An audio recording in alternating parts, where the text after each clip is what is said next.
I was making the slides. Day got a little bit away from me today. And then I was like, oh my God, it's 7:20 right now.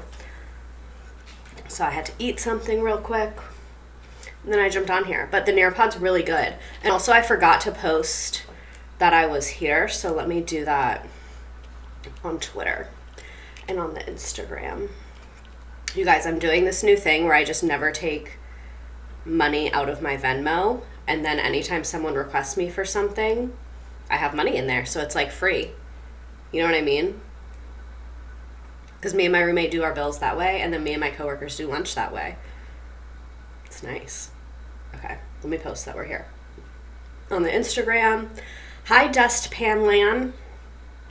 Let me post that we're here.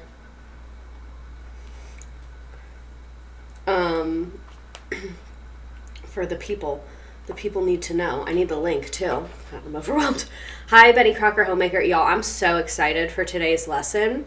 And this is the part that I'm most excited about, is that like I'm really, let me turn this down. It's like a little aggressive on me.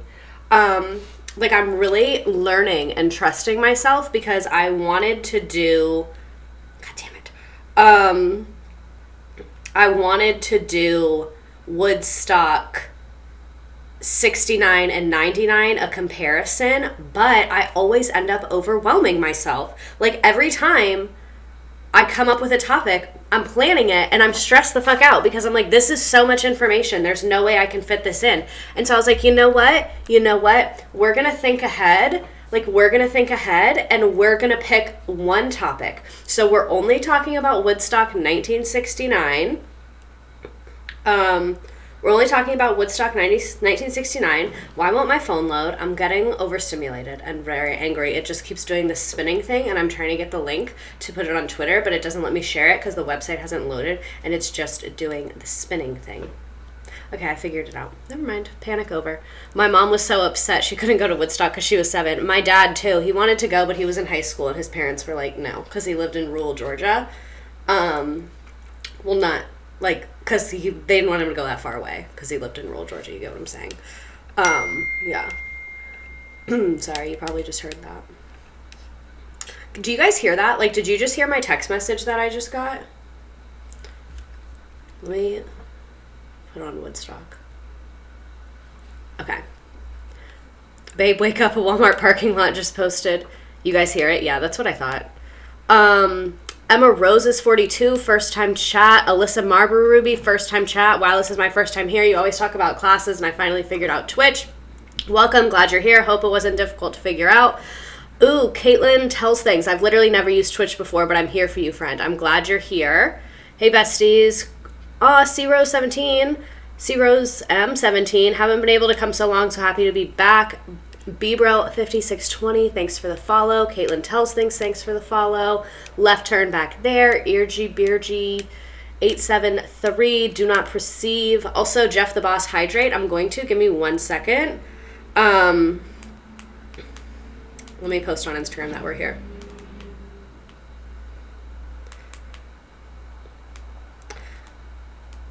I want to tell the people, you know?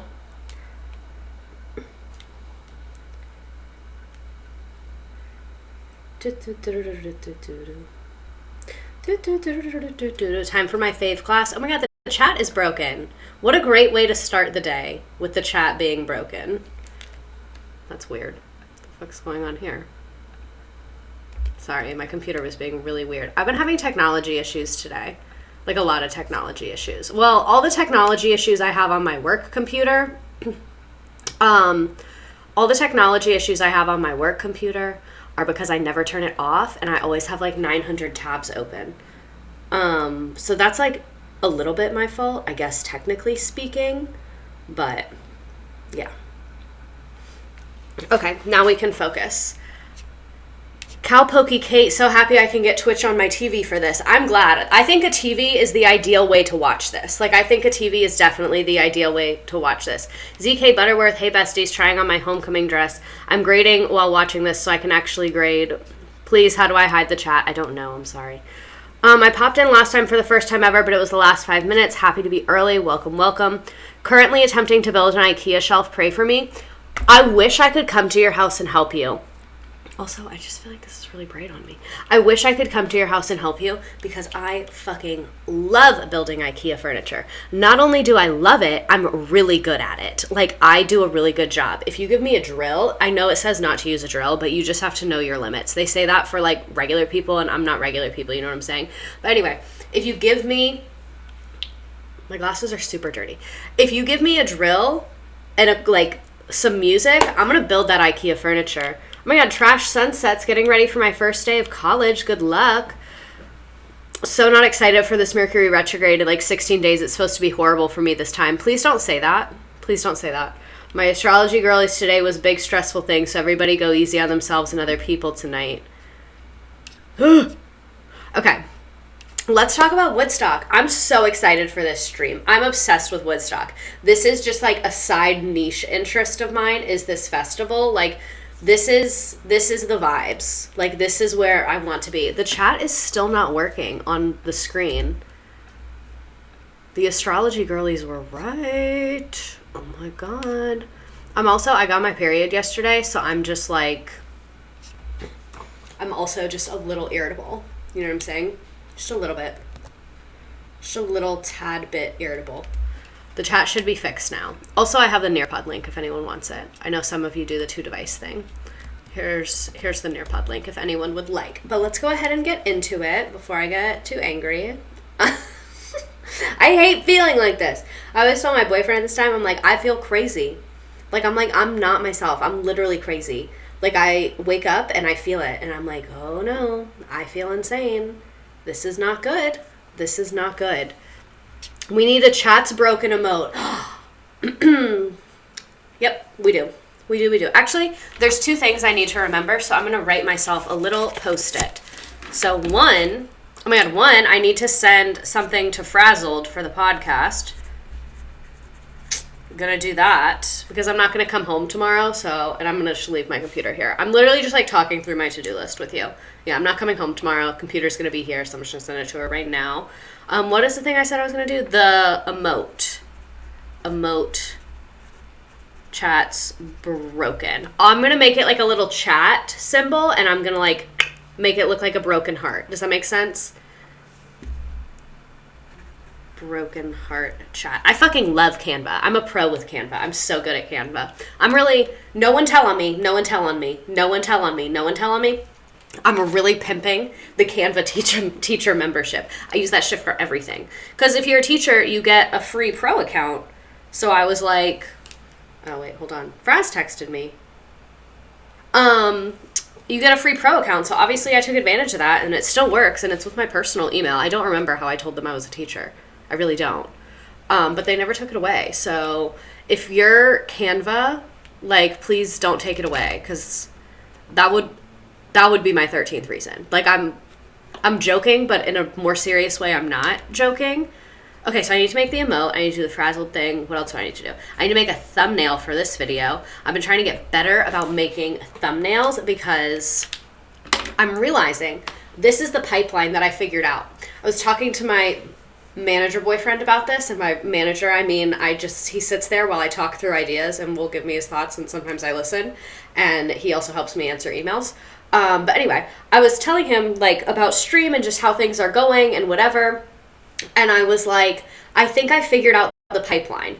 People follow me on TikTok, and then they watch a stream or 2 on YouTube, and then they're YouTube is not the vibe, and then they download Twitch. I was that's how I think it's going. So I need to make my YouTube a little bit cuter. But yeah, not to be overthinking. Woodstock history. Hi, Methadone Papa. Methadone Daddy. I used my student discount, dropped out in 2017, still use my student email. That is 100% how it went for me. That's literally how it happened. Okay, then I'm right. I'm right on my instinct that I need better thumbnails on YouTube. Because I like live. I don't want to switch to just making YouTube videos because, I don't want to edit them. That's really all it is. I don't want to edit them. And I know myself. I know I won't stick to it. But the pressure of it being live makes me stick to it. Mine was TikTok to Twitch. Helped that I already had Twitch show. Yeah, that's what I'm figuring out. The people that have Twitch go TikTok to Twitch. The people that don't go, which I think is more of the people, go TikTok, YouTube, Twitch. Right from TikTok to Twitch, made Twitch for this, skipped YouTube, went straight to Twitch. Okay, this is good to know. I knew about the streams from TikTok, but kept missing, so I watched them on YouTube. Yeah, okay. Okay, let's talk about Woodstock 1969. I'm excited. It's going to be really good. There's a lot of pictures in this one. We're going to listen to some music. It's going to be great. I made Twitch for the first stream. Betty Crocker Homemaker, that's because you're the OG. That's because you are the OG. Also, Andrea Dolce 8, thanks for the follow. Christian Fraser, thank you for the follow. I love the follows. This is my first stream and your first time chat, Olivia. I didn't have Twitch, but I went TikTok, and I figured out TikTok Live, then Twitter got Twitch. So I had to stop doing TikTok Live, one, because I was getting overwhelmed, and two, because they kept banning me, because TikTok hates Twitch. TikTok hates Twitch. If I talk about Twitch, TikTok's like, get out, shut up, and they freak the fuck out. I still, to this day, you cannot convince me. That's why I got banned from the Creator Fund. But anyway, I digress. Not to jinx myself, but I've been so honored to be featured in the last YouTube thumbnails. I've literally bragged about it to everyone in my inner circle. This is so validating because I was like, I'm going to put my favorite chats in the YouTube thumbnail. And my boyfriend was looking at it and he was like, I like it, but the chats out of context are like hard, like the chats are just out of context, so it doesn't make sense. And I was like, no, but it's going to get people to continuously keep coming because they're going to want their chat to be on there. I was like, I think this is gonna level up the chat, you know, like I'm a teacher at heart. I'm always gonna be a teacher at heart. So I want to challenge people. Posture check. I feel like I'm already sitting up really straight. Gansy man. Of course it's a man. Thank you for using the rewards and following me, but take a joke, hopefully, if you're here, you're able to do that. You see, you're playing us like a fiddle. Never heard of Twitch until you just figured it out just for you. Good, cross-country home. But yeah, like I want to challenge all of us to be better, to be funnier, to create an even better vibe. The confidence it gives, I could fight God, honestly. This is Callis in California. So maybe I have an idea. Instead of doing like 2 chats, I'll just be like, favorite chat of the stream and then put 1. Okay, that's the vibes. We figured it out. All right, so let's get into it. What are we learning about today? Woodstock 1969. Wednesday of next week, we're going to learn about Woodstock 1999. So if you're here this week, come back next week as well. It'll be same time, same place. So lots and lots of pictures here. Yes, the honorary comment. That's perfect. So first thing you want to do, post your Woodstock fit. If you want to join the Nearpod, you can, or you can just tell me what it is. This is my Woodstock fit. This is what I would wear to Woodstock. This is an actual picture at Woodstock. There's a lot of layers here. 1, top, gorgeous. My boobs are big, so this would not look the same on me, but I think it would still be a vibe. It would be a different vibe, but a vibe nonetheless. 2, love bare stomach. I always have my stomach out. I hate a full shirt. I hate it, hate it, hate it. I think it feels like a prison. I hate being at work, so I have to wear a full shirt. You want to be on top, AMTM music. Baby's born in 1999. I love everybody in this bar. This is my favorite bar. I love your streams because the vibes are so vibey for real, right? It's just like, I would dress in 2019 rave clothes. Wait, let me finish describing this lady. No belt. Piece of rope. Her flip-flop is attached to her piece of rope, which is pretty iconic, if you ask me. I love this outfit. Oh my God. Betty Crocker Homemaker. Not stop being poor. Not stop being poor. It's terrible. It's a vibe. So when I was a teenager, I wanted to go to Coachella so bad. Like, I was like, Mom, please take me to Coachella. She was going to let me spend every dollar I had to my name on Coachella. Literally, it was all the money I had to pay for a plane ticket and the ticket there and, like, a shitty hotel, and she was going to come with me. And I was like, wait, I shouldn't do that. But she was fully going to let me. But anyway, I used to want to go to Coachella so fucking bad. And now that I'm an adult, I've like woken up and realized I don't want to go to Coachella. I want to go to Woodstock. I literally have no interest in going to Coachella. Also, someone sent me the funniest message. It was like around Coachella time. And like a bunch of famous TikTokers were there. Like Brittany Broski, like that level of famous TikTokers. And like Drew, I can't remember how to say her last name. Afulu, I think. Were there and like having their TikTok Coachella moment. And someone messaged me and was like, hey, Miss Redacted, I see all of these TikTokers at Coachella. Like, why didn't you go? Like, they basically asked, like, did someone offer to, like, pay your way and for you to make content there? And I was like, I love that y'all ride that hard for me, that you think that, like, someone would really do that. Because, like, not a whisper of a company is going to pay my way to Coachella. Like, if I asked them, they would be like, get out. How'd you get in here? And so I just love that you all have that confidence in me, that you think that. It was like literally one of the highest compliments I've ever gotten in my life. Man, this guy is a vibe. First result on Google. Okay, so let's keep it going. I would have crocheted myself a cute dress or a set or something. We're gonna look at so many pictures. My parents bought me concert tickets because they didn't love me. Wait, I feel like that's nice to buy you concert tickets. We are ride or die for you, bestie. More than anyone in this life. You know who else is ride or die for me, though? My manager. Someone did something at work that I was like, listen, that's not how we do things. It was not like a call HR situation. It was just like you're not being a team player and you're making it impossible to do my job, and like, let's tone down the tension situation, like not like I'm scared, if that makes sense. And my manager, like, she rode for me in that situation. I feel like I've said situation too many times, but my manager, she was like, that's not how it's gonna go. And she was like, she was there yesterday, she was like, you should have seen me. She was like, I went to my manager and I was so upset. I was like, we are not gonna let her be treated this way. This is not how we do things here. And I was like, thank you, queen, I really appreciate that. Like, even though I talk shit about working and I hate working and, like, I really hate working, I do really like the people I work with. It was very confusing. On a serious note, this would slay. Okay, so Woodstock 1969, just to give a little context, and like, let me give you an agenda of what we're going to go through. So we're going to talk about like what it is, then we're going to talk about the planning and the pre-stuff, and then we're going to talk about the logistics, like the plan. Then we'll talk about the actual festival and how the logistics went down, and then I saved the music for the end. So that's kind of like the agenda we're going through. So you might be like, how the fuck are we talking about logistics and we're not talking about music? It's because I'm doing like planning, event, the music. You know what I'm saying? Okay, so not Woodstock starting the day after my birthday. Hi, Miss Lot. I might change my name to that. I like that. My managers have always been the ones that you need them to talk to after a table because a customer asks and they take the customer's side instead of yours. I get so mad when that happens because, like, what are we even doing here? Like, what are we doing here? Like, your manager taking the customer's side is the same energy as, like, when you get in an argument with a stranger in public and, like, your friend or your fucking boyfriend or something takes the side of the person you're arguing with. You're like, what the fuck? Like, that, what? Like, you're supposed to be with me. Like, we are each other's person. Like, why are you taking their side right now? Like, you came here with me. You're gonna go home with me.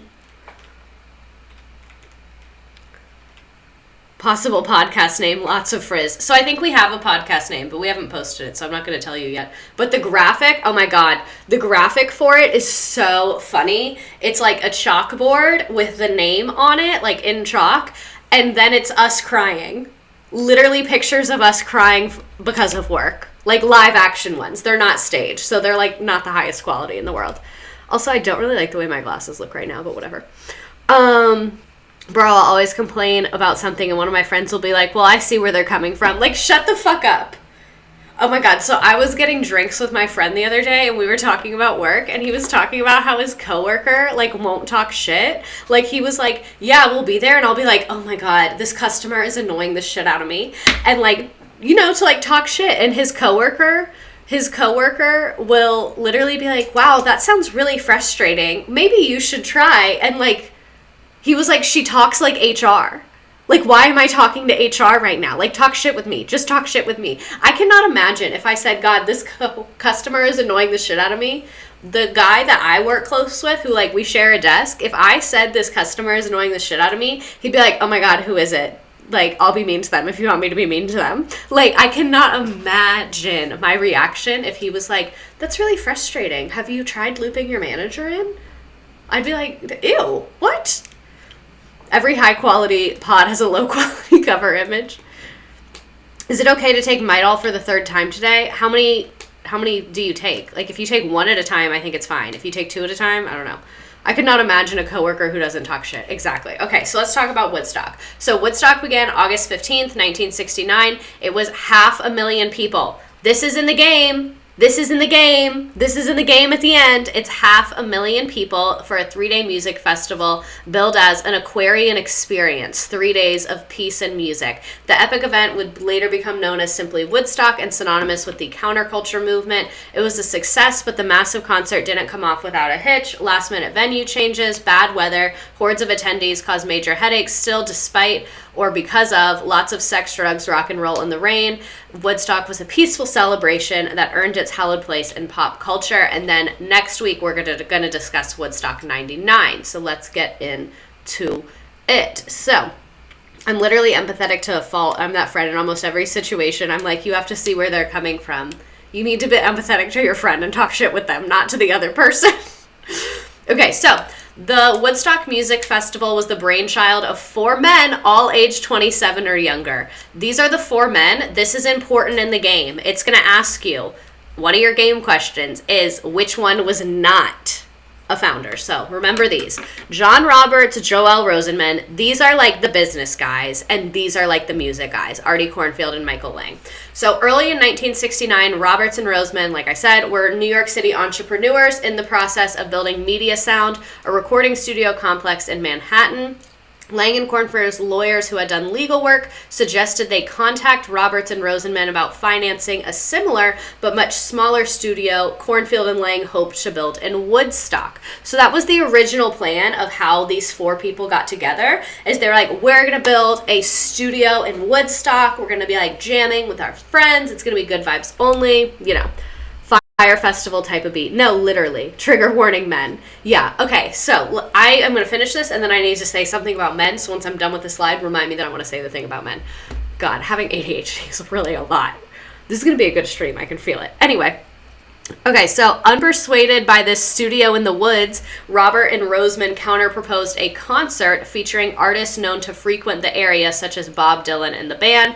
Cornfield and Lang agreed to the plan, and the Woodstock Ventures was formed January 1969. So less than a year to plan a festival is not a good idea. You need so much fucking time. It's going to be a chaos stream. You need so much fucking time to plan a festival. Like food, safety, bathrooms. Like, you need so much time to plan a festival. You need so much. We did not have. You want to say the thing about men. Oh, right. So, not these men, because 27 and under today, I'm deeply concerned about them.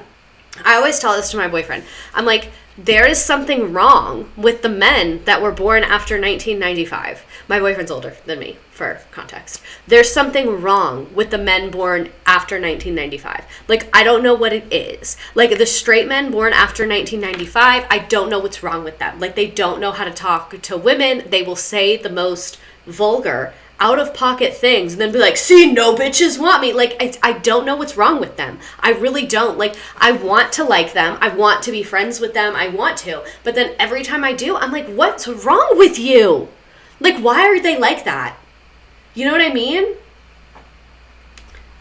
Their parents had lead poisoning, most likely.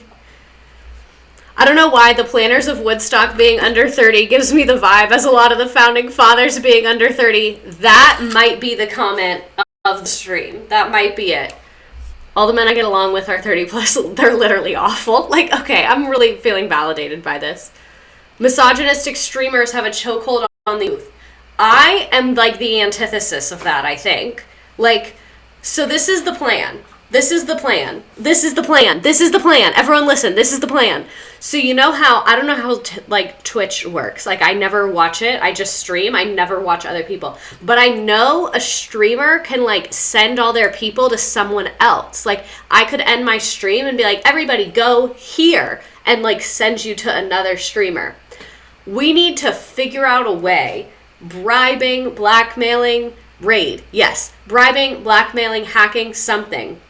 To where every time these like super right-wing misogynistic streamers are streaming, we somehow do a raid to me. Like, I don't know how the logistics of that works, but like that I think is the plan, and that would work. And then eventually it'll just be like exposure therapy. Like, my chat is going to be rough for a while. Don't know if I can handle it, to be honest. We're going to need to get some moderators in here. Reverse raid, where we make them leave a stream instead of join. Yeah, that's what we need to do. If someone could get working on that, that would be phenomenal. Thank you so much. Okay, so here are the 4 founders again in order: John Roberts, Joel Rosenman, these are the business guys, these are the music guys, Artie Cornfield, and Michael Lang. Earlier this year, my boss was saying he graduated college in 2002, and my coworker turned to me and said I was in 7th grade, and I said I was 3 years old, and my boss was kind of shook about it. Where's a tech team, bro? We need them. Would love to mod for you, Queen Lot. So right now, I don't have any moderators, and I don't feel the need for any because I have the filters on there, and I just do it myself. But I love that you guys are volunteering, and once I need moderators, I will absolutely take you up on that. But it's not in a place right now where I feel like it's 100% necessary.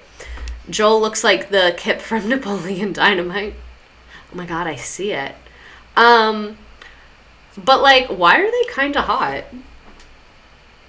Like, is that just me? This might be like what gets me canceled. We're all tame, I like to believe. Yeah, y'all are pretty tame. Lady is, I guess. Not just you, Queen. Thank you. Thank you that it's not just me. The lady in the hat is smitten. I was about to say, why are they kind of hot? Like, they're kind of sexy. Like, I'm sorry. I was hesitant to put this in here, but I'm really glad that I did. Men born after 95 age like milk. Exactly. Exactly. But men born before 95? Okay. Michael Lang was definitely hot. Next slide. Next slide. Rest in peace, Daddy Michael Lang. This a man, y'all. Y'all have never seen me simp over a man. Have you ever seen me make a slide dedicated to a man? Have you ever seen me do that? Have you ever seen me do that? That's just what I want you to ask yourself, if you've ever seen me do that. They look like they use natural. Eddie Munson, right? That's what I was thinking too. I wonder if they're like related. Like, is Eddie Munson like a what's it called? Like a nepotism child? Day ruined, I will resurrect him. It's the perm for me. Like, this one right here, he does look like he uses natural deodorant, but no, I can't believe this. Right? I've never simped for a man like this. This is me being vulnerable with you guys. Miss a lot down bad right now. You guys, my boyfriend's gonna unsubscribe from this. Let me move on. God, he is so fine. Also, this is a question in the game, is about which one I think is hot. Just FYI. When you're trying to educate the masses about Woodstock, but you have a thing for unkempt, hippie look and hate men your own age. So, sorry about that. Boots down, Houston Slay, boyfriend munching here. Baby, I love you so much. Also, Michael Lang is dead, so, like, no threat, you know what I mean? I think it's okay to simp over a dead person, like their past self. Because it's historical simping. It's not like I'm simping over someone that's, like, living and breathing in the flesh. Where it's like, oh, I'm gonna go do that, you know? It's like, if I was there in the 70s when you weren't even alive, I would do that. You know what I'm saying? Because you weren't alive. Simping over young Joseph Stalin. Me with the actor who plays Atticus Finch in The To Kill a Mockingbird. Okay. So, selection of venue. This is our first logistics item. So the initial plan the original plan was for the event to be held at Howard Mills Industrial Park in Walk Hill, New York. And then the Walk Hill town officials got spooked and they were like, yeah, fuck no. The citizens of Walk Hill said they did not want a bunch of drugged out hippies descending on their town. So that's like a stance, I guess. Woodstock Ventures explored a couple other venues, but none of them panned out. They did a couple contracts. I didn't want to go into detail on this because honestly it's kind of boring. But they did a lot of contracts and like it just didn't work out and the cities wouldn't approve it and yada yada yada, whatever. I'd let a drugged out hippie descend on me. This is going to be a chaos stream. But they really had no plan. They're all under 27. They've never planned a festival. None of them have ever planned anything like this. Like, they're just here vibing. So they started to panic. Stores refused to sell any more tickets, and the negotiations with the musicians started to get shaky. Because the musicians are like, bitch, you don't even have a fucking venue. Like, you don't even have a fucking venue. It's literally like a month away, and you don't even have a venue, and you think I'm gonna come? Come where? Like, I can't. You didn't give me the address. Only a month and a half before the festival was set to open, a new location had to be found because everything was just, like, not panning out with the potentials they had. So, a month ahead of the concert, 49-year-old dairy farmer Max Yasgur offered to rent part of his land in Bethel, New York, surrounded by the Catskill Mountains. So, this is not far away at all from their original spot, but now they have a new venue, and it's just a chunk of land. Pretty in the Walmart parking lot vibes. Slay Yasker. The organizers told Bethel authorities they expected 50,000 people. If you recall, there were 500,000 people. Can I have a hall pass to go to the bathroom? Oh my god, I fucking guess. Here. That's how I used to always write passes, except my bathroom pass that was hanging. Anyway. Oops, I forgot a few zeros. My bad. Yeah, no. They were like, yeah, 50,000 max. And then it was the day of, and they were like, funny story, bestie. You're literally going to laugh so hard. There's 500,000 people here. Send help. So, visual representation of the Woodstock guys trying to put on this music festival. I was going to try and Photoshop their faces onto here, but then I realized I don't really know how to do that. TanaCon lore. Oh my god. Oh my TanaCon, not Workaholics. I don't even watch this show. My sister's husband really likes it, so I've seen it, because sometimes when I'm at their house, he's like, we're going to watch this, and I'm like, I don't want to watch that. And he goes, good thing you don't pay the mortgage. And then we watch it. TanaCon is my Woodstock. I don't know how I'm going to pick only one chat. I really have no idea how. To teach my brother how to drive. Oh, that sucks. Good luck. The changing venues is the founding fathers fighting over where to put the Capitol. Then you compromise and watch it. Okay. So, Max Yasker realizing these 420-somethings have no plan. He was like, shit, I got a big-ass space. He was like, because normally no festival that was like a real festival with real planners would rent a space like that, because like there's not enough roads in and out, there's no bathrooms, like it's not like zoned for that, like no one, there's like, you just don't do that, like that's not how that works. Like you use a park or like a real place, you know what I mean, like not just the middle of a guy's farm. Sorry to flex, but I'm a college sophomore that can't try methadone. Daddy, I know a spot. Max was praying they didn't fuck with his cows. He was like, don't fuck with the cows. They will kick you, but there's a big-ass piece of land over there that you can use. So the planning and public reaction. Despite resident opposition and signs proclaiming, buy no milk, stop Max's hippie music festival. Can you imagine if Next Door existed? Can you imagine if Next Door existed at this time? The post that would have been on Next Door. Do y'all know what I'm talking about? Do you know what Next Door is? Next Door is amazing. If you don't know, get in the know on Next Door. Okay, so Bethel Town, imagine the Citizen app at this time. Yes. I want the shirts that say buy no milk. Didn't the festival goers ravage the land? Whoopsie daisy. That's at the end. Throlo Main 1000. That is at the end. That would be the funniest fucking thing. I know. Bethel Town Authority and building inspector eventually approved the festival permits, but then the town board refused to issue the permits, so they had to put in ordered to post stop work orders. Rosenman recalls Don Clark discussing how unethical it was for him to withhold permits which had already been authorized, which he had in his pocket. By the end of the meeting, Inspector Clark gave him the permits. So, like, literally from day one, this town was like, get the fuck out of here. Like, we do not want to deal with this bullshit. You have no plan. You guys are literally just a bunch of 24-year-old dudes. Like, no, this is not going to work out okay. Do not do this. So the stop work order was eventually lifted. Like, the guardian angel that these guys have, I don't know what they did in a past life for this good karma.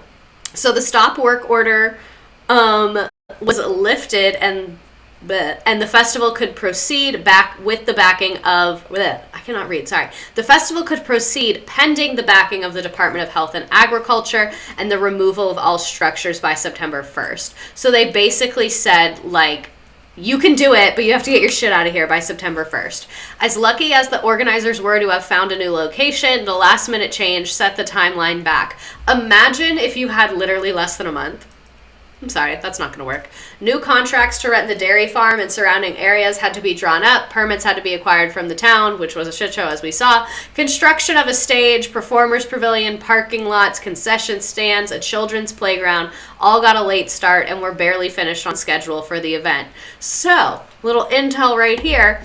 At a meeting 3 days before Woodstock, Rosenman was asked by the construction foreman to choose between completing the fence and ticket booths, trying to complete the stage, or, oh wait, that was the only two, sorry. They said, ticket booth or stage. Pick one. You don't have time for both. Children's playground, oh, there were kids there. There were hella kids there. That's what people don't be talking about. There were hella kids there. It was the 60s. People, like, didn't give a fuck like that. Like, now, where we're like, oh, kids, like, they can't see certain things. Like, kids, put them in a safe place. Like, they didn't have fucking car seats back then. They didn't give a fuck. Their kids would go anywhere with them. And the kids were just chilling in the grass, listening to music. Kids were way lower maintenance back then than they are today. Honestly, if I had kids, that would be my parenting style. I'd be like, you're fine. These motherfuckers use metal slides in the summer. I'm sorry, what was their budget? I actually don't know their budget. I should have looked that up. But anyway, they had to pick between the fencing and ticket booths or the stage. Or trying to complete the stage, which without it would be a weekend of 500,000 concert goers with no one to hold their attention. The next morning, it became clear that option A had disappeared because over 50,000 early birds had arrived and planted themselves in front of the half-finished stage. They had not finished putting a fence around the area because if it's in a park, there's already fucking a clear line. So you can put up a fence real quick and then make sure that only the people who paid to be there are actually there. Nope. At Woodstock, they did not build their fence. And then it was 2 days early, and people pulled up. They were like, what's up? There's going to be a music festival here in a couple days, so I'm just here. My mom literally walked 20 blocks from her school to a pier when she was 5. It's giving the Planet Fitness take care. Oh my god. So, 50,000 early arrivers come, and they just don't do the fence around it. They basically are like, we can't make the fence because you're already fucking here, so I guess we're making the stage. Which, honestly, I think it's better to throw a great event that you lose money on than to throw a shitty event that you made money on, because that's your reputation. You know what I mean? Original plan, we're gonna host 500... Original plan, we're going to host 500,000 attendees for the festival of the century. The day before, you can either get a fence or a stage. You can't have both. No, the original plan was 50,000 people. They told the city 50,000 people are going to come. 50,000 people were there fully like 3 days before the festival started. I was picturing county fair vibes, but I'm now realizing that's thinking too small. Oh, don't worry. We're going to look at like aerial pictures. The Woodstock founders trying to remain calm when people started showing up early and the stage wasn't done. The way I would have a panic attack, I can only think of someone saying, yes, girl, for yes, girl, when you have too good of a marketing campaign. When you put your whole budget into marketing. The whole thing. I would have a panic attack. I am so, like, I'm such a planner. I like things to be organized. I like to know what's going on. Like, I just like to know everything, and everything needs to be planned.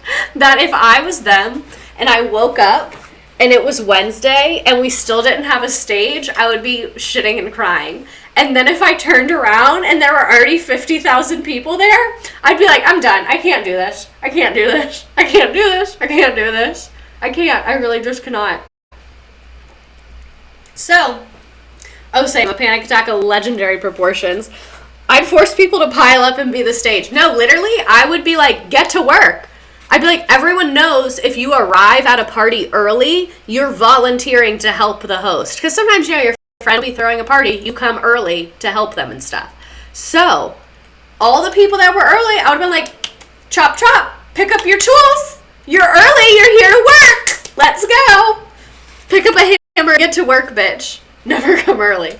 I would have passed away, disappeared from the face of the earth. You guys know, what's that group? Fifth Harmony or something like that? That music video where they're like on the construction zone, but if you zoom in, they're like literally doing nothing with their hands.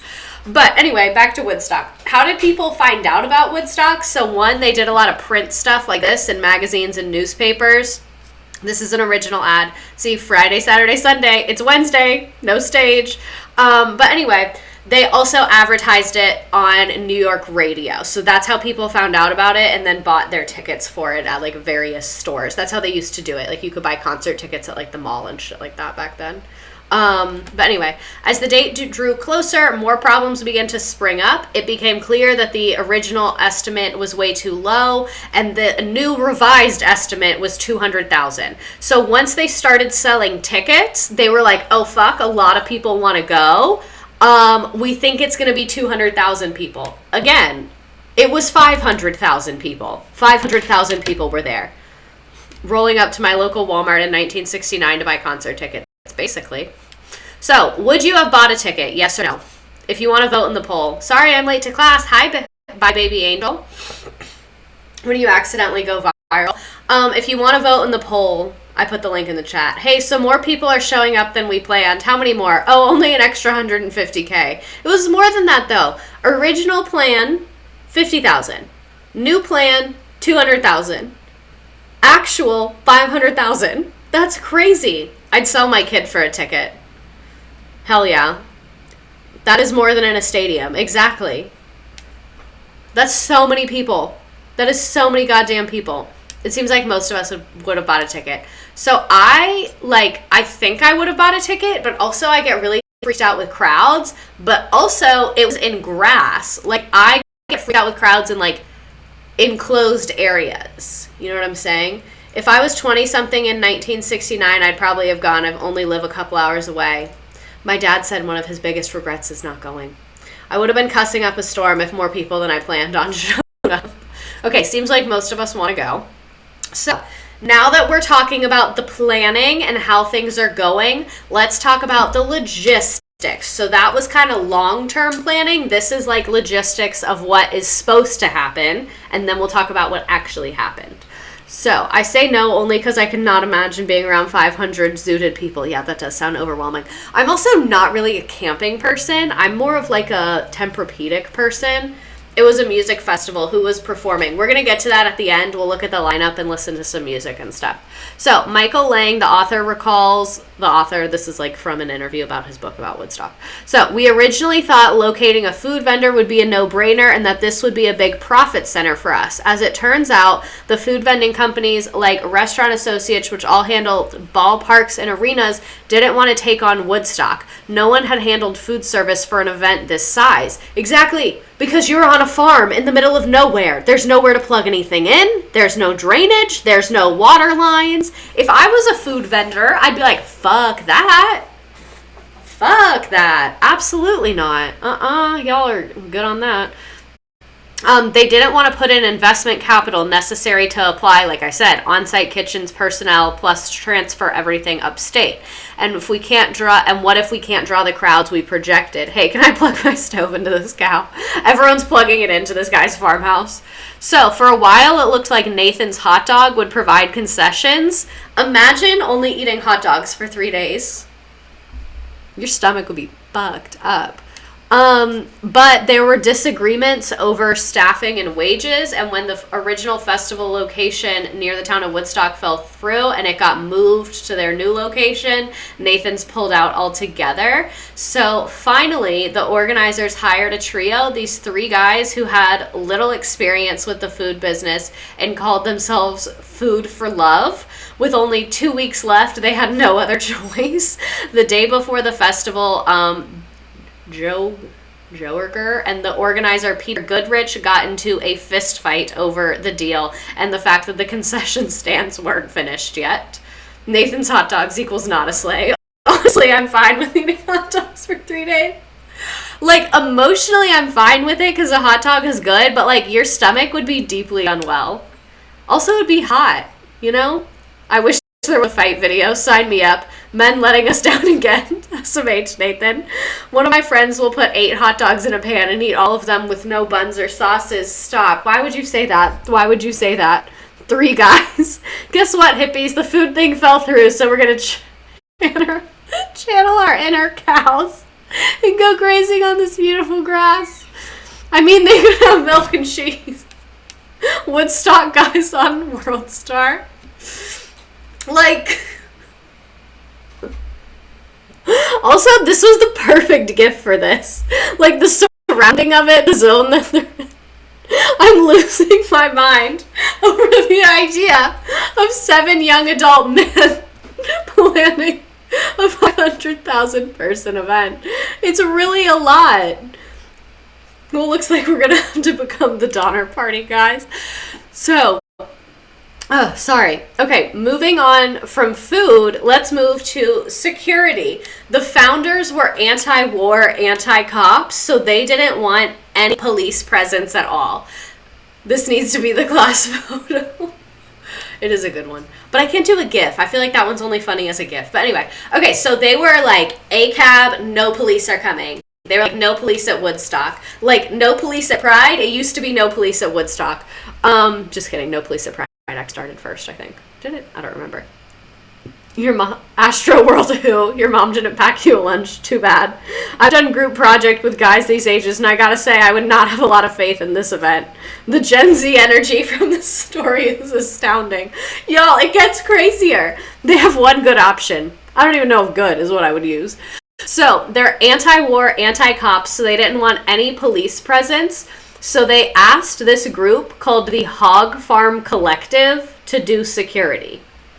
So what is the Hog Farm Collective? It's an organization. It's known as America's longest running hippie commune. It began in the 1960s. So it was a newer organization. It wasn't even an established one.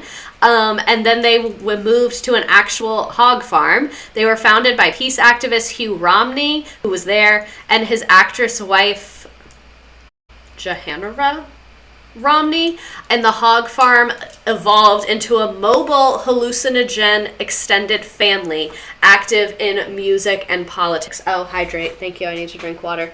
Sounds like they had no security whatsoever. So the reason that they hired these people is because they were like, these people know how to handle people on drugs. They were like, that's really all we need security for, is when people's drugs are like not sitting the way they should, because they were like, we're a good vibes only event, so we don't need security. We just need someone to take care of people if they're having like a bad trip. So they were like, let's hire these hippie fucks that all trip with each other all the time, because they'll be able to handle it. Like, they'll know what to do. And honestly, that's not the worst option. Was there a med tent? Yes. I don't have much information on it. Apparently it was staffed with EMTs. There were very few injuries. We'll talk about it at the end. Apparently they did people for like dehydration. They had to airlift a couple people for injuries out, but other than that it was like sunburns, minor cuts and bruises. Some people did like take too much drugs and have to be airlifted out. The only people that died, it was from ODs, which like, it's still sad that they died, but that's not the concert's fault. You know what I'm saying? Gentle securing, exactly.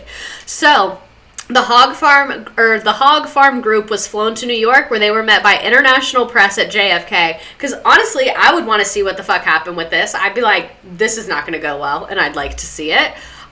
at JFK, and they called their unorthodox security the police force, a reference to their non-intrusive tactics at keeping order. Please don't do that. Please do this instead. When asked by the press what kind of tools he intended to use to maintain order at the event, his response was cream pies and seltzer bottles.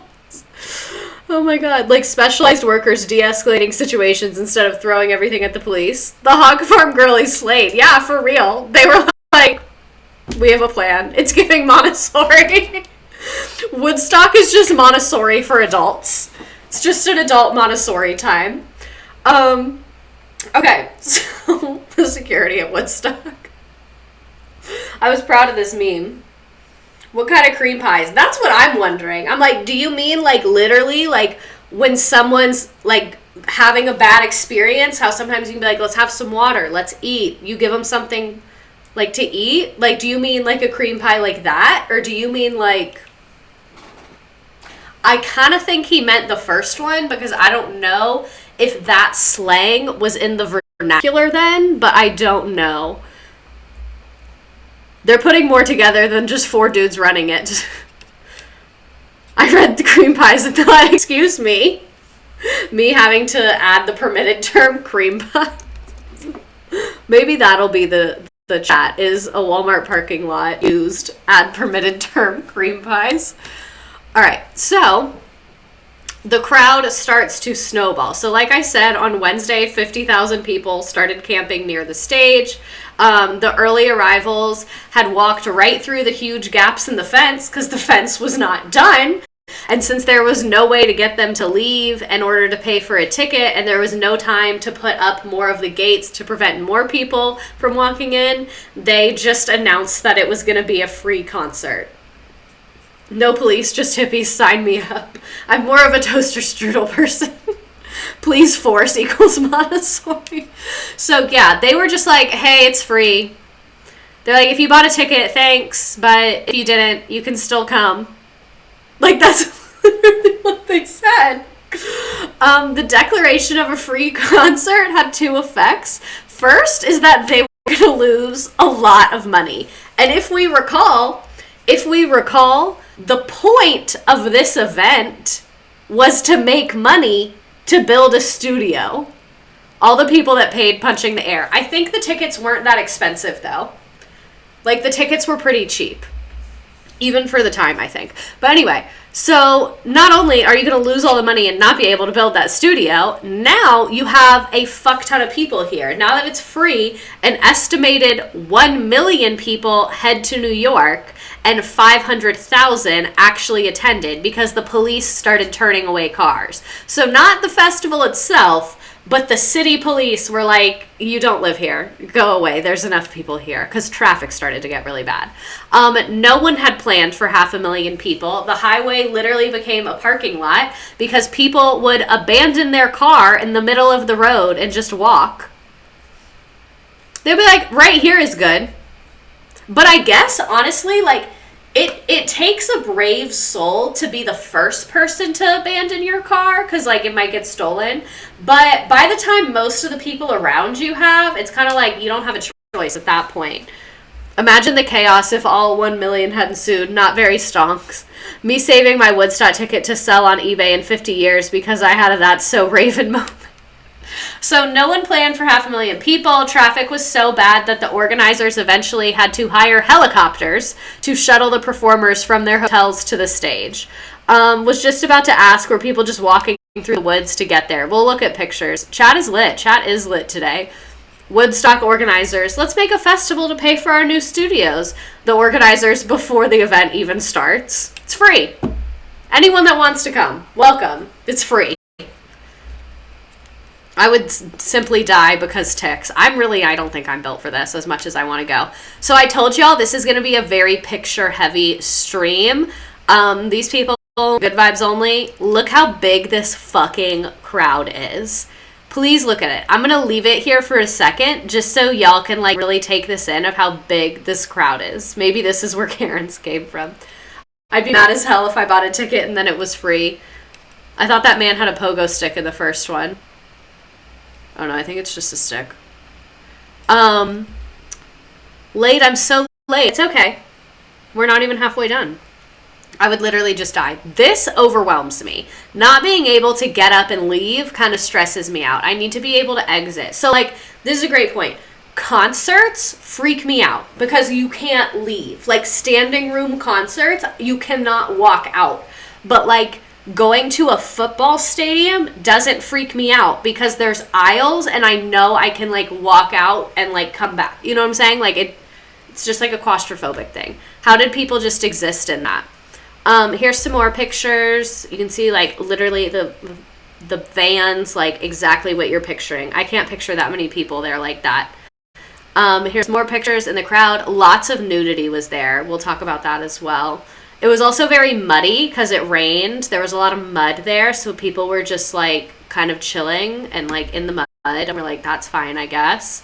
Here's again, look at this fucking crowd. Look how far back it goes. I will say, the crowd is huge, but if you look, they're not crazy, like, tightly packed. You know what I'm saying? Like, if you look at, like, Astro World, that crowd was packed, like, tight. And I feel like festivals today, crowds are packed tight as fuck because everyone's trying to get, like, pictures and shit. But back then, it seemed like people gave each other a little more breathing room, and it was more about listening than, like, seeing. You know what I'm saying? All I can think about is the infections. I could not survive there. Could they ever hear the people playing music? That seems nice, actually. Like, this, I can handle. This part I can handle. I used to think the same thing about concert versus assigned seating, and last year I was at an MLB game that had shooting outsides. Everyone thought they were inside, so shit went nuts. Long story short, I don't like seated events anymore either. Oh my god. That's terrible. Here's another crowd picture where you can actually see the edge of the crowd. So I don't know how much crowd is behind the photographer. Now when I go to concerts, drunk people try and join my blanket and talk to me. Oh, I have a feeling that was happening there. That was definitely happening there. But yeah, you can see, like, it doesn't look super tightly packed. Like, it looks, there's a lot of people there. They're close together, but they're not on top of each other. Here is a photo of the traffic. Why did I put this one in here instead of one of just the traffic? But you can see people just started abandoning their cars and walking. Here's a picture of Jimi Hendrix on stage. Another with the mud, the barefoot. Here's people walking over the fence because they were like, it's free, whatever, man. And even so, like, even if it wasn't free, you can tell this is not a big fence. Like, even before they decided to make it free, their fence is not good. This is a woman, like, during and now, I think. Acid, $1. Look at their bell bottoms. They're chilling. Look at that knee patch. Here's more people in the crowd. Oh, wait, no. This is Woodstock 99, I think. Sorry. That shouldn't be in there. Here's another one. People on their cars. Told y'all there were kids there. It's Janis Joplin. I think she performed. Oh, that is Janis Joplin. You're right. Sorry, my dumbass. There's kids there. Here's people leaving, I believe. Told you, kids, nudity. People are just there with their naked children. Just naked hippie children running around. My dad grew up next to a major highway, and he can remember people walking on the highway to get there. Here is that same outfit someone showed earlier. This is my favorite picture. I think this picture is absolutely gorgeous. This is the lighting tower at sunrise in 1969 Woodstock. Look at this. Look at the light coming through the sound tower. My sister just called me. What did I miss? We've just been looking at pictures. Selling acid for $1 barefoot in the mud and bell bottoms. Crazy. Bell bottoms in the mud is a crazy fucking move. Like, if I was at Woodstock, I would wear this. It would literally, I'd be, like, in shorts and a bra. I'd be like, what's up? Like, the fact that they're in full bell bottoms, like, that is crazy as hell. Okay, so, logistics. Sleeping, the ground. They said, pick a spot. Pick a spot. Anywhere you'd like. Anywhere you'd like. Just make yourselves at home. I'd be trying to scrape them out. Cry. My friend's parents went, and they have tapes of the entire time they were there. They were sort of shady about showing us, though. Bro, they're fucking on those tapes. That's their sex tape. I'll say it since they won't. So yeah, they just said, Pick a spot. So those pictures we looked at with the whole crowd, that was around the stage. There were other festival grounds that were not crowded, where people were sleeping, that were like further away from the stage. Like, I don't know, probably like 15 minute walk, you know, from the stage. Or from that area, not from this actual stage. So the audience, the Woodstock audience was diverse and a reflection of the rapidly changing times. Some were hippies who felt... Sorry, I had my Chili's right before this, so I'm burping a lot. Some were hippies who felt alienated by society steeped in materialism. In 1969, the country was deep into the Vietnam War. I also have a Vietnam War stream. Would you guys be mad if I redid my Vietnam War stream? I feel like I can do better. You know, like, now it would have more memes. Like, I just feel like I would do better. What was the speaker setup? Well, that thing we looked at was like a sound tower, so there were speakers on there. But other than that, I don't really know. I didn't get into a ton of like the AV tech stuff. Sorry. Okay, a conflict that many people vehemently opposed, the Vietnam War. It was also an era of the civil rights movement, a great period of protest and unrest. Woodstock was an opportunity for people to escape into music and spread a message of unity and peace. They were very anti-Vietnam War as well. Redoing it would be so slay, right? Other hippies believed that they were simply living out their mantra of making love, not war. In fact, more than a few couples at Woodstock took that command literally and made love whenever and wherever the mood hit. People were just out here. They were just like out here, like fucking in the grass, chilling. Good vibes only. Here's some pictures of like protest signs. This is not what I wanted. I don't know how this keeps happening. You can see all their little end the war shit from the era. Drop acid, not bombs. Love your animal friends, don't eat them. I need to know if any baby was conceived at Woodstock. Oh, I'm sure a lot. So now that a fuck ton of people are starting to show up, the town is getting a little nervous. They already did not fuck with this, and now that 500,000... You can redo Vietnam War stream and call it redacted repeat. Ooh. Okay, so now that a fuck ton of people are coming, people are starting to freak out because the influx of attendees to Bethel created a massive traffic jam, and the town of Bethel did not enforce its code, fearing chaos as the crowd flowed onto the site. Eventually, radio and TV descriptions discouraged people from setting off to the festival. So Arlo Guthrie, one of the artists, made an announcement that was included in the film, saying that the New York State Thruway was closed, although the director of Woodstock Museum said that the closure never occurred. So basically they were saying, like, also there's like a cut on my foot and I keep scratching it and I'm like literally can't stop, like I'm fixated on it. Okay, so they were like, the road is closed, no one else can come, so people stopped showing up, but the road was never actually closed. So to add to the problems and difficulty, there also had recent rains causing a lot of the muddy roads and fields. The facilities were not equipped to provide sanitation or first aid. Hundreds of thousands of people found themselves in a struggle against bad weather, food shortages, and poor sanitation. But shockingly, it turned out pretty okay, which we will get into in a moment. So on the morning, the morning of Sunday, okay, this is at the end. I didn't realize this. We'll just skip a little bit. So on the morning of Sunday, August 17th, the governor wanted to call in the National Guard, and the festival organizers were like, no, don't do that. We promise. We'll be good. So they were like strongly ACAB, no cops the entire time, but they did get help from the Air Force to that was their helicopter help, was from the Air Force to get everybody airlifted in and out. They had to airlift everything and everybody in. So no one, and then the Woodstock organizers. I was really proud of this meme. Very, very proud. Drop acid, not bombs is phenomenal. That shirt is so camp. It's on Etsy. If you look it up, it's on there. I literally looked up, it's already someone's thing on Etsy. I looked up, anti-cop, and this came up, and I was like, I need to put this here. Make this the merch. I wish. I could never.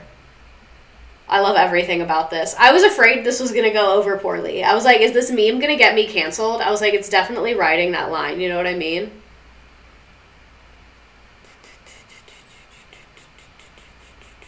I might need to answer my phone. I have 10 text messages right now.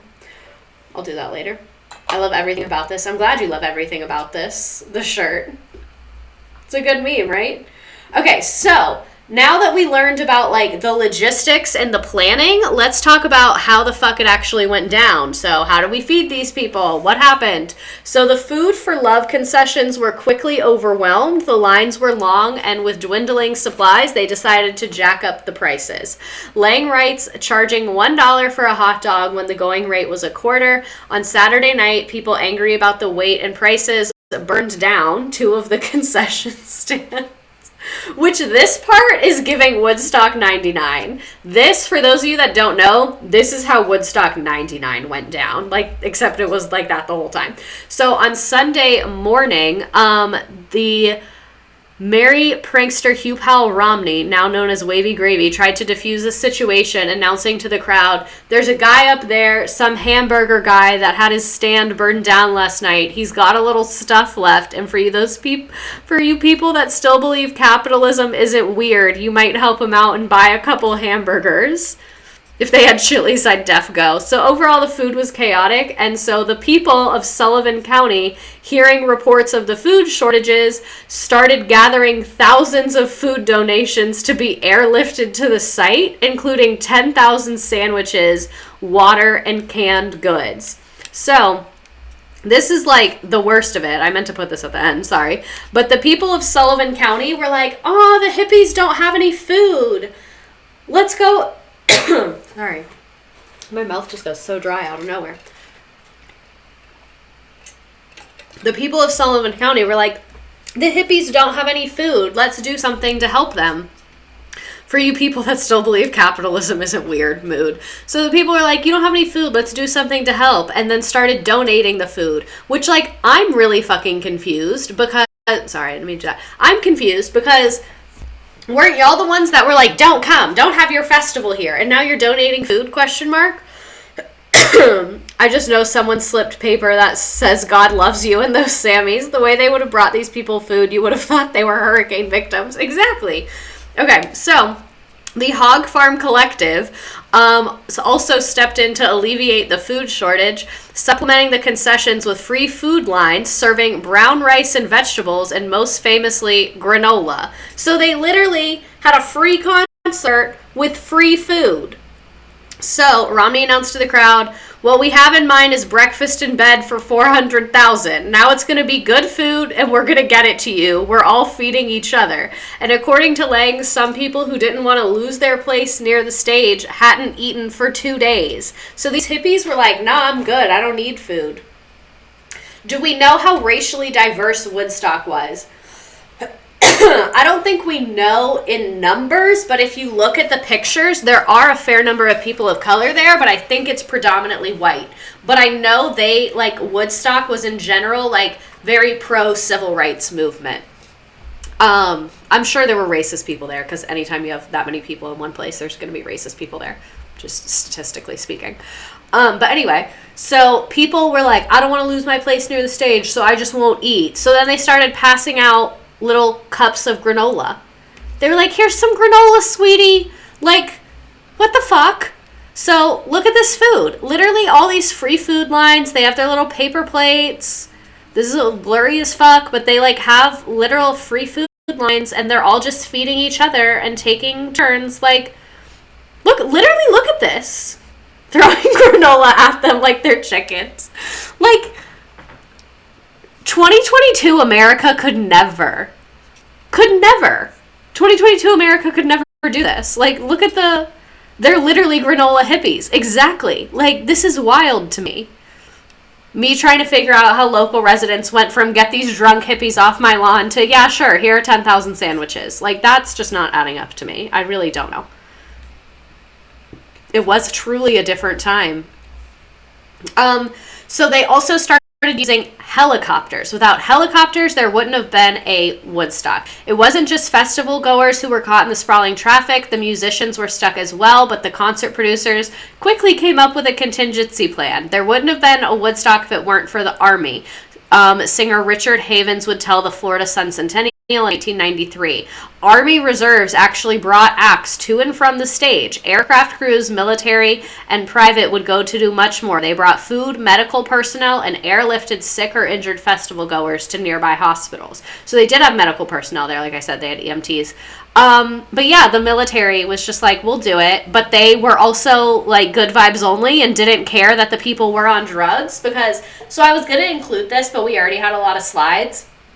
I read an interview with one of the pilots, and he said, like, the job he was at on this, like, rural base was, like, an easy job. Like, he would just go swimming in the pool every day. He almost never had to do anything. Like, he said, like, him and the other Army guys, like, literally were just chilling all the time. So their, like, commander radioed them and was like, hey, this huge music festival, like, needs help. Do you want to help them? And he was like, yeah, sure, that sounds fun. And, like, it's just... the Army reserves agreed to help because it was also 20-something guys who were good vibes only and, like, had nothing better to do with their time. That's why they helped. And plus, like, if I was him, I'd be like, fuck yeah, I want to drive Jimi Hendrix around. I'm happy to help. You know what I mean? Like, they were like, we're chilling. Me crashing my helicopter to attend Woodstock. A small number of helicopters had been used while it was under construction, but they were not meant to be a part of the festival. However, they literally did, like, everything. So they delivered stranded performers and carried sick hippies out. So here's people getting, like, the food deliveries and stuff like that at Woodstock. Honestly, that's pretty cool, right? Like, it's really, like, good vibes only, absolutely, during this time. And there was tons of nudity at Woodstock, and I just screenshotted Google Images because, like, they were in the lake, they were bathing nude in the lake, they were walking around naked, they were fucking in the grass, like, they were literally big chilling, like, big chilling. Not a care in the world, truly. So now let's talk about the music. I told you we would get to the music, I promised you. So, shockingly, this festival's going pretty well. I'm as shocked as you are, truly. So despite all the troubles, we got started on time. Richie Havens took the stage and opened the proceedings. He was not supposed to be the opening act. He was supposed to be fifth, but the scheduled opener, Sweetwater, was nowhere near the stage, and Michael Lang had to find a substitute. And had he been able to fit the entire band and its equipment in Bell 47, so they couldn't fit everything in the helicopter, that left just Havens. And he said, I said, don't do this to me, Michael. I'm only one guy. My bass player isn't even here. And he walked along the highway 28 miles and arrived just after Havens finished his set. So basically, are we sure Woodstock wasn't created? Or COVID wasn't created at Woodstock. So basically, they, like, just made this guy perform without his band. They were like, you're the only one here. And he was like, I'm one fucking guy. He was like, I don't want to open up Woodstock. I'm one guy. And they were like, but you're opening up Woodstock. Yay!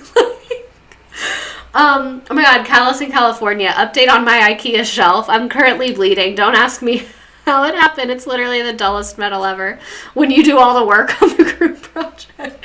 Literally. Sweetwater, John Baez, and other folk artists also played that night. They just got in much later. So even though it started on time, the lineup was a little bit out of order. So music started up again after noon on Sunday with Quill and continued nonstop until Sunday morning around 9 a.m. So they literally just partied for like a full fucking day. The day of psychedelic bands continued with Santana, Janis Joplin, The Grateful Dead, and The Who. So literally an iconic lineup. I love this type of music, but don't ask me to name a song because I love it, but I don't know it. Like, I know these names, but I can't name their songs. But when they play this type of music, I really like it. I just don't know anyone's songs. Like, if you asked me what kind of music I listen to, I wouldn't be able to tell you. Like, right now, my number one song on Spotify is When I Look at You by Miley Cyrus. Like, it's great. Just thought I'd let you know I'm making dinner and I just finished it and it's tasty. I made a elote and chicken Caesar salad. Oh, that sounds fucking good. I'm currently working overtime to make this house a home. My first Pride was the same summer as Woodstock, so the No Cops at Pride and No Cops at Woodstock happened at the same time. Oh my God, that's crazy. I was wondering earlier, I was like, no cops at Pride, no cops at Woodstock. And then I was like, wait, which one was first? And then I said, I don't know, I think they were around the same time. That's crazy that they were literally at the same time. Okay, sorry. I thought I just knocked my water onto the computer charger. That would have been really bad. So it was obvious on Sunday that the festival was winding down. The crowd began streaming out, leaving about 150,000 people on Sunday night when Jimi Hendrix, the final act to play Woodstock, finished his set early Monday morning when the crowd was down to only 25,000 people. So they literally partied for 2 days fucking straight, like played music through the night. This literally seems like a wild fucking event. Load, please. Oh, this one might take a while. So, oh wait, this is not where that's supposed to be. That's supposed to be at the end. Sorry. So here's the actual lineup. I just wanted you to see it out here. Pride was in June and Woodstock was August, so technically Pride was first. Interesting, though.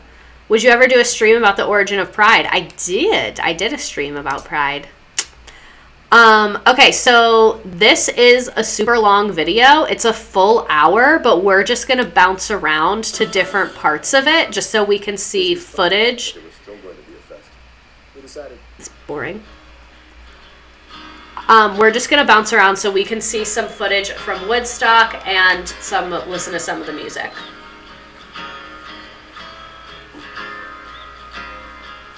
They have a lot of footage of it because it was on TV.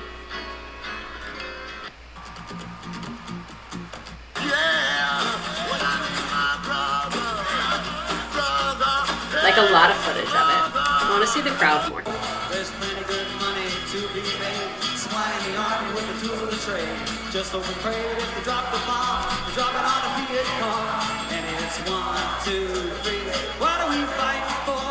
Anti-Vietnam War. The next stop is Vietnam. And it's 5, 6, 7. Open up the pearly gates. Well, I ain't no time to wonder why. See what I mean? Like, it's people aren't all over each other in the crowd. Like, they're not on top of each other. Big chances here at last. Now you can go out and get those reds, because the only good commie is one that's dead. You know the peace can only be one when you're going all the kingdom. Anyone else on an edible and extremely vibing to this right now? Everyone is truly just vibing. It's like adult summer camp, but with drugs.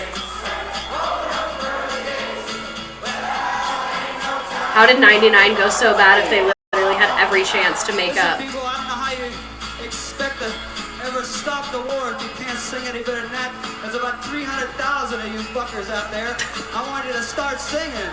Come on. And it's 1, 2, 3. What are we fighting for? The vibes are literally immaculate. I'm about to start crying. I told you guys I cry so easily. And it's 5, 6, 7. Open up the pearly gates. Well, I ain't no time to wonder why. Only 200,000. Now come on, mothers throughout the land. Pack your boys off to Vietnam. Come on. Yeah, I'd endure tens of thousands of nude hippies tripping balls for a whole weekend to see Jimi Hendrix. Imagine asking a crowd of 500,000 to sing louder.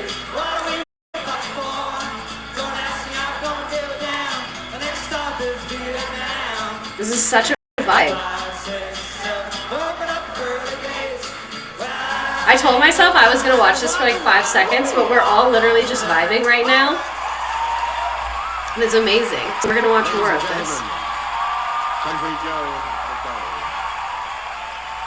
Please welcome with us, John Sebastian. Yeah, let's just hang out and watch this. I'm gonna get dinged for copyright, but you get 3 strikes and I've never had one, so whatever. Really tell how amazing you look. But you're truly amazing. You're a whole city. I've been out in California. It would be annoying to not be able to see them on screens, yeah.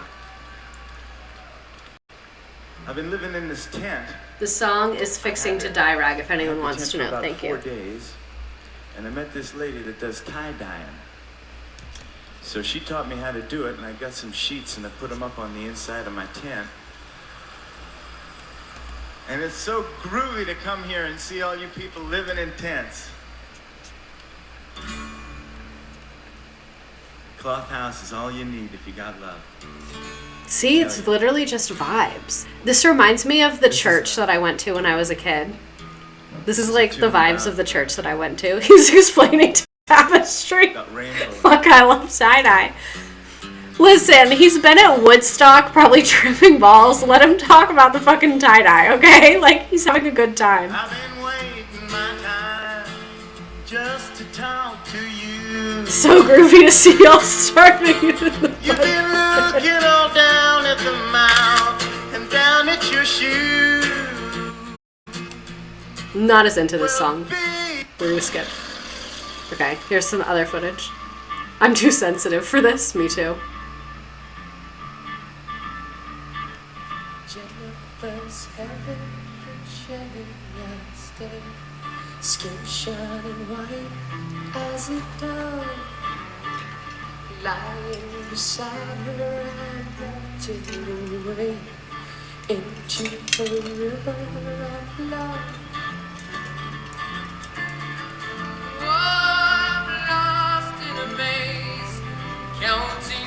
I want to see more crowd. See? Everyone was big, chill, and naked. Told you.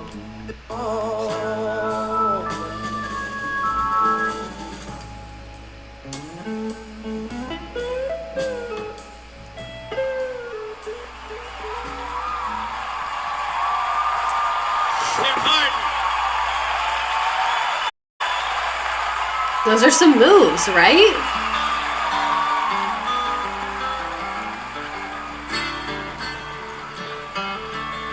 I want to see more crowd. The video boobs.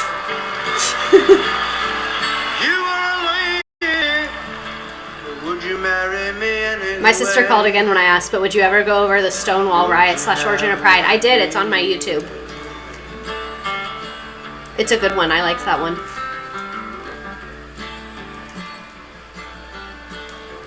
If a tinker were my trade, would you still find me carrying the pots of me anyway? Tell your sister you're in a meeting. You should sing that. We'll try. Is there more crowd? I liked it when we were seeing the crowd too. You know, just let us know when you're coming and stuff, and I'll give you directions. Let's go back to daytime. Okay, I think we're done here. But let's look at the performers now. I feel like we watched videos for a while and I can just listen to my music on my own time.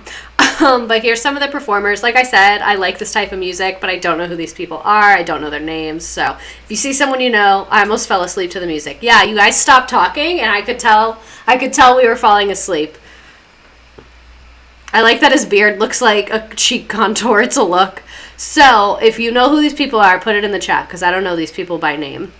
But here's some pictures of the performers at Woodstock. Like, just a look at that fucking crowd. Literally the vibes. This outfit, iconic. Incredible, incredible. Such a time. Another amazing pick. This was Monday morning, so you can see a much smaller crowd. That's Jimi Hendrix Monday morning. We're going to watch the Jimi Hendrix set with the patriotic song. Like, why can't I remember what it's called? Me and my one brain cell. The sitar player was Ravi Shankar. Thank you. Ew, why is this one so blurry? Okay, but anyway, you got it. Those are the people performing. The crowd pictures are like the whole pictures that people have a phobia of. Exactly. Or, you know, those people that like can't do like big things. It freaks them out. It reminds me of that too. Okay, so take a close listen. Jimi Hendrix intentionally plays this song with heavy distortion to simulate the sounds of warfare, because around this time, America is in war, and it's supposed to sound like missiles whizzing through the air and exploding while people are screaming. This is an anti-war rendition. This man is a fucking genius. That is the top comment on this video of... Why can't I remember what this song is called? It's like the Oh Say Can You See? Star Spangled Banner one? Yeah, Star Spangled Banner. Woodstock was free. So, this was the final, like, set Monday morning.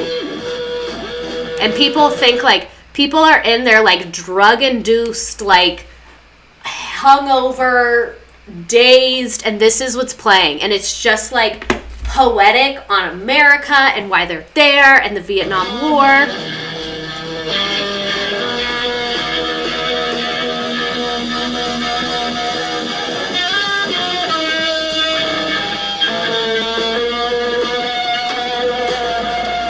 Jimi Hendrix is a genius.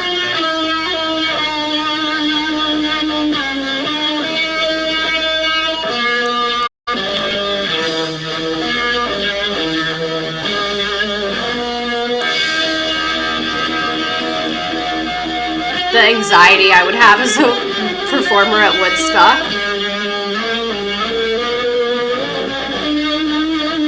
Yes, it was not free to begin with, but then they didn't finish the fence. This is so good!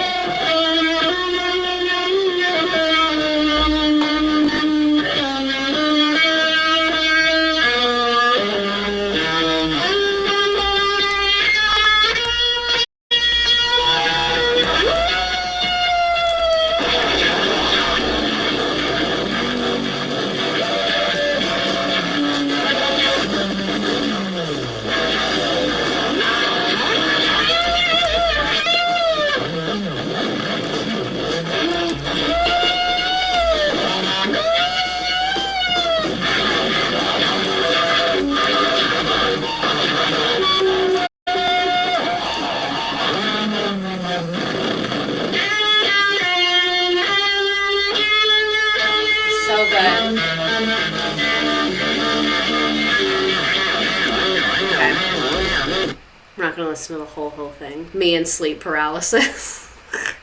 Okay, so wanted you to experience that legendary moment. So, quotes about the chaos is beautiful and terrifying. Exactly. I'm gonna listen to that whole thing later, but I saw the views like plummeting down, so I did not think that was everyone's vibe, so I'm gonna take feedback. So, quotes about Woodstock. This many young people could assemble so peacefully with such a good humor in a mile square area speaks volumes about their dedication to the ideal and respect and dignity of the individual. The audience was one living, breathing organism. There was no boundaries. There were naked people, high people, straight people, every kind of people in between. It was a very cool crowd. And then when I played at Woodstock, I'll never forget that moment looking over hundreds of thousands of people, the sea of humanity, seeing all those people united in such a unique way. It touched me in a way that I will never forget. I feel like that would be true. Like, if you performed at Woodstock, that's never a feeling you would achieve again. Like, that feeling probably is insane. Okay, yeah, peace and love after casually burning down 2 food booths. That was on Sunday at the end. And I think that was a limited group of people. But literally me looking at how this entire event worked out somehow. Like, how did this work out? How did this happen? How did the older generations lose this energy and ruin our country? Maybe that's what it was. Maybe this generation put all of the kindness they had into one weekend. And then after that, they were like, but I was already kind that one time. You know what I mean? Gen Z is low-key bringing back love everyone, mutual aid, ACAB energy, but damn, we lost it for a bit. Sorry to flex, but my aunt never lost her hippie energy. Good. I did want to tell you that, like, it wasn't all sunshine and roses. Like, it was pretty not great at points in time. So here's some people trying to hide from the rain. This is what it looked like afterwards. They destroyed the fuck out of this land. There was so much trash. There was so much stuff. It was kind of a mess. Again, the mud and the rain were, like, pretty gross. Here's some more people hiding from the rain. You can see all the trash. But I also feel like it's anti-war love people compared to fans of bands singing break shit. Yeah, exactly. This is a vibe, but now I'm going to invent credit scores. So, post-Woodstock, what were the vibes? Here's another quote. When Woodstock ended a Monday morning, over 600 acres of garbage was left on Max Yasker's farm. It took over 400 volunteers and $100,000 to remove it all. The organizers of Woodstock were dazed when the festival ended. They didn't realize that they'd arguably created the most popular music event in history. Yeah, I'm sure that they were dazed. Very Sure.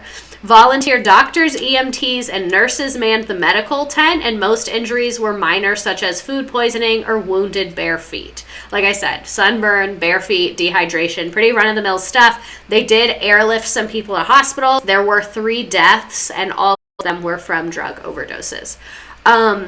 It's widely reported that 8 women experienced miscarriages, which I also find very interesting. And, like, not to mom shame, but maybe don't go to Woodstock pregnant. Just a thought.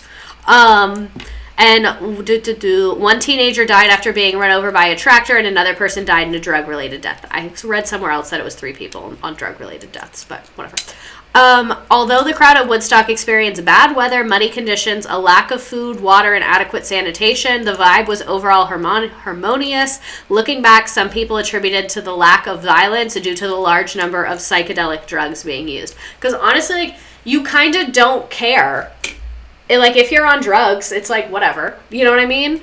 I understand communes now. I couldn't go back to 9 to 5 after that. Exactly. Like, imagine leaving Woodstock and then you're at work on Monday and you're like, this is kind of lame. Like, I already feel that way at work on Monday, and I've never even been to Woodstock. They also thought cigarettes were fine for pregnant women back then, so I think you can't blame them. Yeah, that's true. That's a valid point. We didn't really have medical research. Could you imagine being high out of your mind, listening to music, eating a hot dog, and then someone gets run over by a tractor? Hurricane survival meets acid trip vibes. Okay, so, where was I? They had other things on their mind. The foremost was the incredible debt they incurred and these 70 lawsuits that had been filed against them. They incurred over $1 million in debt. They were $1 million in debt and had 70 lawsuits.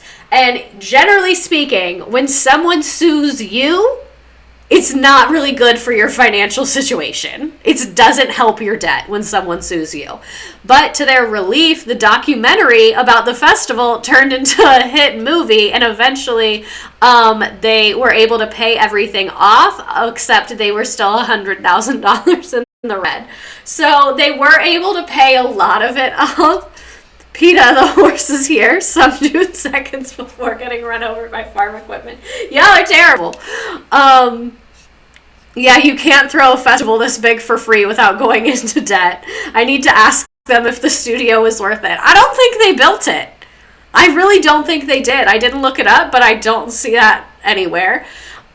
So yeah, they still owed $100,000 just because, yeah, they didn't have a financial plan.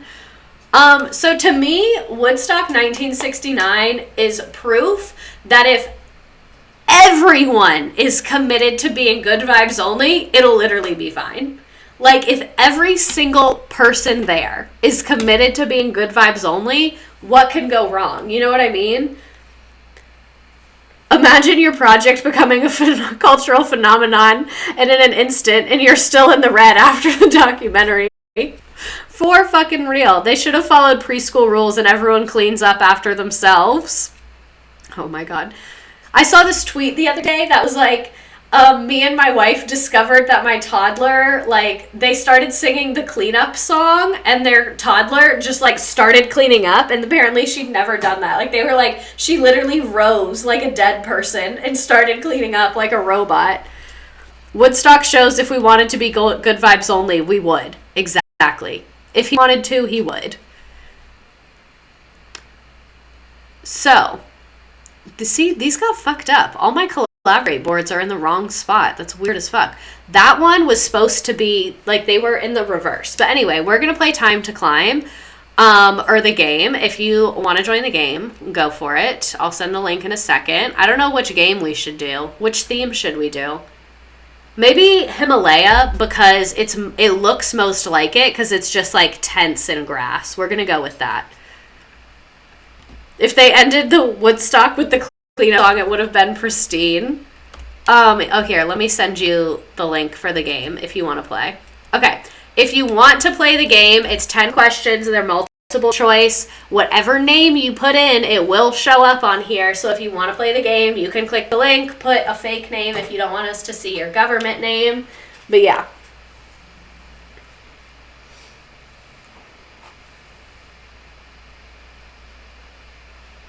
I'll give you a couple seconds to join. Beep boop. It's 10 questions. I think I already said that. It's not difficult this time. I tried to make it pretty easy. My head itches. Per fucking usual.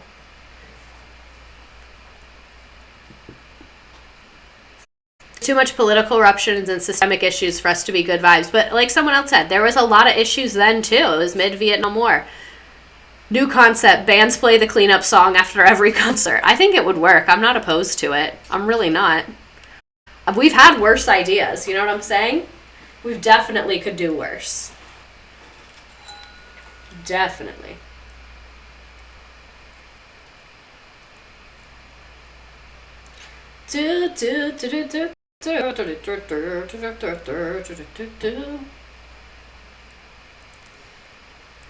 My sister used to work at Applebee's, so whenever I see a tweet about Applebee's, I send it to her because it gives her anxiety and it kind of makes me laugh. They chain the doors until everyone picks up 5 pieces of trash. So, my friend, her bribe that she would do for her class, she would give them each like a Clorox wipe, and whoever had the nastiest Clorox wipe at the end got a piece of candy. So at concerts, they should do that. Like, whoever collects the most trash or has the dirtiest Clorox wipe at the end gets like a free night in a nice hotel across the street. Or like something dope like that. You know what I mean? They should have brought a bunch Don't Mess with Texas trash cans, and that shit would have been spotless. Oh my god. Okay, there's 18 people in the game, so I'm going to go ahead and hit start. I haven't seen anyone join in a second. Whenever my teachers had us pick up 5 pieces of trash, I'd rip up my paper to pick it up. Gets a free Uber. Exactly. Okay, I'm going to start the game. What do we talk about today?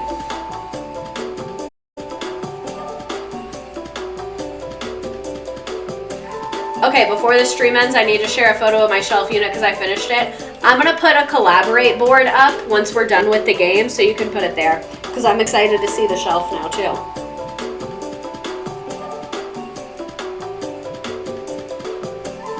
Just think of how peaceful protests end up now. Like, the media portrayal skews the image. A lot of people who aren't involved escalate protests. Cops playing piles of bricks around. Yeah, that is true. This would be hard with social media to do something like this. I also, like... I'm going to turn it down a little bit so I can talk. So I also get freaked out at events like that and like try and be mindful because like people take pictures and shit like that. Like you just never know. Like you cannot really truly go crazy because you don't know where those pictures are going to end up. So like if I was at a festival today, I would never like get naked in the lake and just like be big chilling. But like back then, yeah, I absolutely would have. But now I wouldn't because I'd be like, I don't want someone to take a picture of me in this setting. But back then, like, people didn't think about pictures that way because they weren't digital. So it's like, oh, someone takes a picture, they have it on paper, they don't know who the fuck I am. Like, who gives a shit? I put pictures in. Did you guys like the picture question?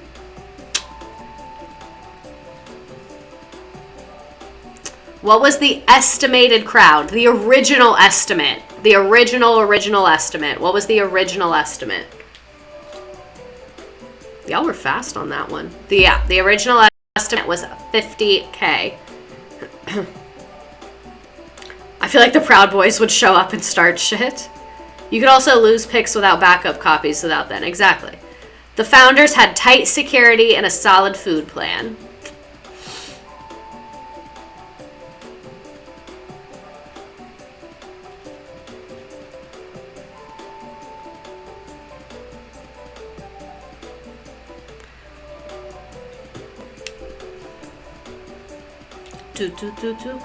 Who ended up providing food?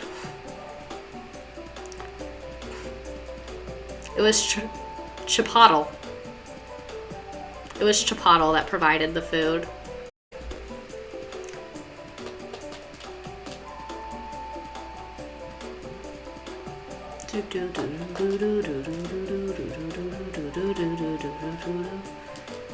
My blue light is really a vibe right now. Look at that. Don't fall. Who did security at Woodstock? Hog Farm. Nice job. Couple more questions. What vehicle made Woodstock possible? Cars, helicopters, trains, or airplanes?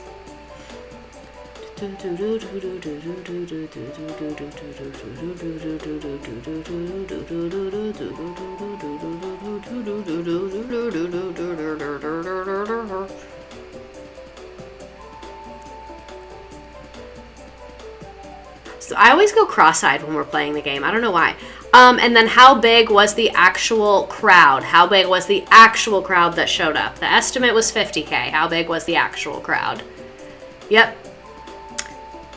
500,000 people.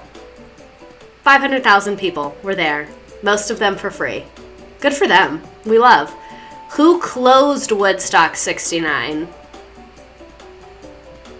Man, I got my period today and I literally feel like I'm dying. Love that for me. Love how I'm living. I also personally think the government hires people to go to peaceful protests and escalate them by rioting. Bargain queens. I also kind of agree with you. I don't know though. I wouldn't be surprised either way. All right. Nice job. Cow, Poke, Kate, Lemur, Banana, Beep Boop, Beep Bop, Beep Boop, Darian, Amanda, ZK Butterworth, Vibes.gov, Yelsav, Callus in California, Becca, Aiden, here for the vibes, Sevenhan, Gay Rights, Rebecca, Willie, Beans, Peach, Bye Baby, Angel, and then I'm assuming you joined twice and that's how that happened. All right, so let me get back to a collaborate board. See, it's being glitchy. Like, why did it go back to the beginning? Okay. So, who would you want to be a part of the lineup for 2022 Woodstock? You should feel proud. You should feel proud. So who would you want to be a part of the 2022 lineup for Woodstock? If we were going to have a Woodstock, who would you want to be in it? And also, that is our lesson. Thank you so much for coming. I'll hang out for a couple minutes while we discuss this, but thank you for being here. I'm excited to do Woodstock 99 next week. Also, what was I going to say? Why doesn't my brain work? I'm not going to stream on Monday, I don't think. For those of you that don't know, me and Miss Frazzled are starting a podcast together. So we're going to be recording our podcast, and I just don't want to burn myself out. I don't want to be doing too much like content making and then get burned out because I don't like it anymore. So I decided to not take away Monday streams, but it'll just be like a sometimes thing because we're not recording we'll record the podcast probably multiple episodes at a time. So not every week we'll be doing the podcast. So it'll just be like, sometimes we do Monday streams, sometimes we don't, but we'll always have Wednesday stream is how it'll be from now on. The podcast, we're still working on that. It'll definitely be on YouTube, and we're working on getting it on Spotify and on Apple Podcast. Frazzled actually just texted me a bunch of times, so I need to look at my phone once we're done here and figure out what's going on there. She is doing more of that stuff than I am, just because she has a lot more experience with it. She already knows some people, and I do not. The podcast is just about like teaching and education in America today, where some episodes will just be me and Fraz, and some episodes we will have guests who have recently left teaching or are thinking about teaching. No, she is still teaching. She's on maternity leave. Fraz is on maternity leave right now, and she just applied to take a year maternity leave so that she can spend some time with her little one. Okay, so who do we want to see performing at 2022? Big Time Rush, Kids Bop performing WAP, Lorde, Billie Eilish, Young Gravy, Taylor Swift, One Direction reunited, Miley. Oh my god! The Shelf! You guys, The Shelf! Oh, I love it. Oh, you did so good. I love it. Casey Musgraves. Oh my god. Oh my god. If Casey Musgraves was at 2022 Woodstock, oh, I'd be there. I'd be there. Well, this was lovely. I have to run because I need to do my little to-do list of things. But love you all so, so much. Thank you for being here. See you on Wednesday for Woodstock 99. Good night. Love you. Make good choices.